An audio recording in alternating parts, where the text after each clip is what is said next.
Hello, I'm Suni Williams. I'm up here on the International Space Station. So this is Node 2. This is a really cool module. Of course, most of these modules you'll see they have 4 sides and they're put together. That way we could sort of work on a flat plane, either a wall, a floor, another wall, or the ceiling. But you know, again, all you have to do is turn yourself and your reference changes. The reason I'm bringing that up is because this is where 4 out of 6 of us sleep. And so people always ask about sleeping in space. Do you lie down? Are you in a bed? Not really, because it doesn't matter. You don't really have the sensation of lying down. You just sit in your sleeping bag. So here's one sleep station right here. I'm going in right now. You can follow me if you want.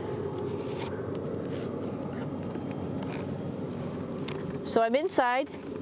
It's sort of like a little phone booth, but it's pretty comfy. I've got a sleeping bag right here that we sleep in, so we don't have sort of like a little bit of a cover. We don't fly all over the place.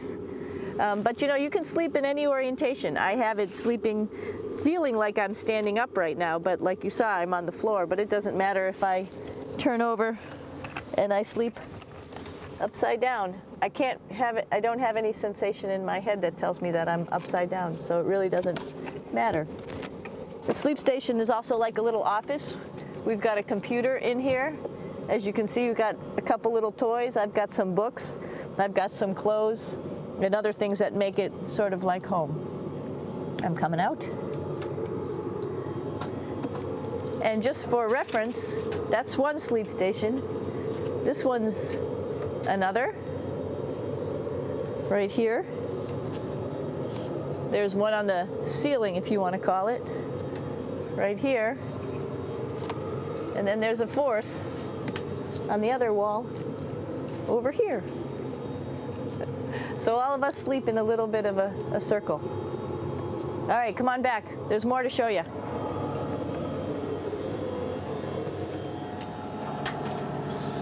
I know that there's some questions about how to use the bathroom and how do you actually live in space like normal, like at home. I mentioned real quickly about getting up in the morning and brushing your teeth and washing your face. Well, how do you do that? Well, here is the bathroom essentially. You get up in the morning and we have a little kit and it has all the essential things that you need, like your toothbrush and toothpaste and brush. See how much better the brush makes my hair look?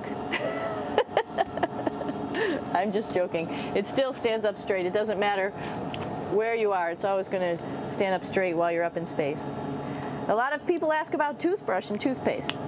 So, luckily enough, toothpaste, you can do it upside right this way, is sticky, and so it sticks to your toothbrush. No problem. Another cool thing is that water sticks to your toothbrush too. If you can see it, I'll have some water come out. The water is pretty neat up in space. It'll stick to your toothbrush and it will make a big bubble, and that's just by surface tension. And then you can drink it. So a lot of people ask about what do you do with the toothpaste after you brush your teeth.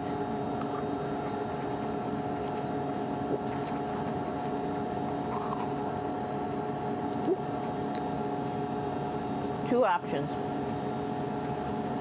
Swallow it, and it's sort of like mouthwash, but it tastes a little gross. Or you can just spit it out in a paper towel, and then you don't have to worry about it. Swallowing thing I wouldn't recommend at home. I'm only up here for 4 months, so it's not that bad. One of the most pressing questions about living in space, of course, is the bathroom. So let's take a look at that little piece of work. Come on in.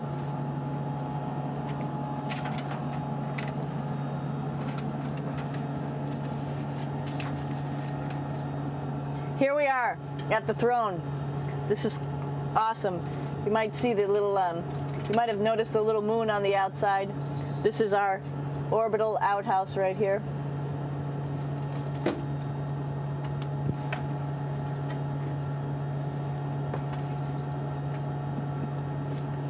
And of course, it serves for two functions.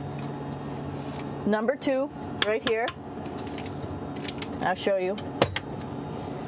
But you see it's pretty small, so you have to have pretty good aim, and you'll be ready to make sure things get let go the right direction.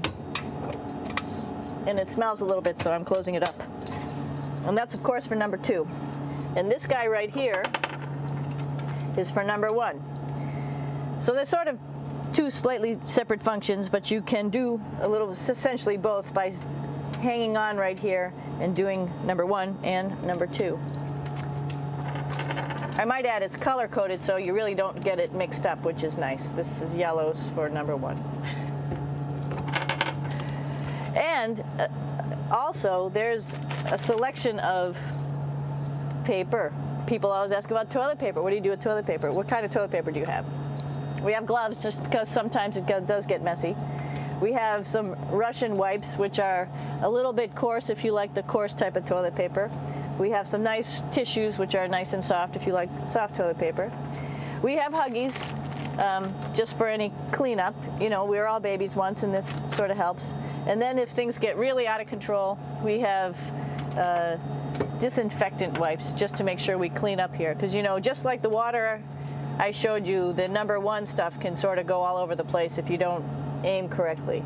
And did I mention both of these have a little bit of suction, so they should keep things going in the right direction. But like I said, sometimes things get a little out of control if you are out of control yourself flying around. So we have lots of protective stuff. And of course, you do have your privacy.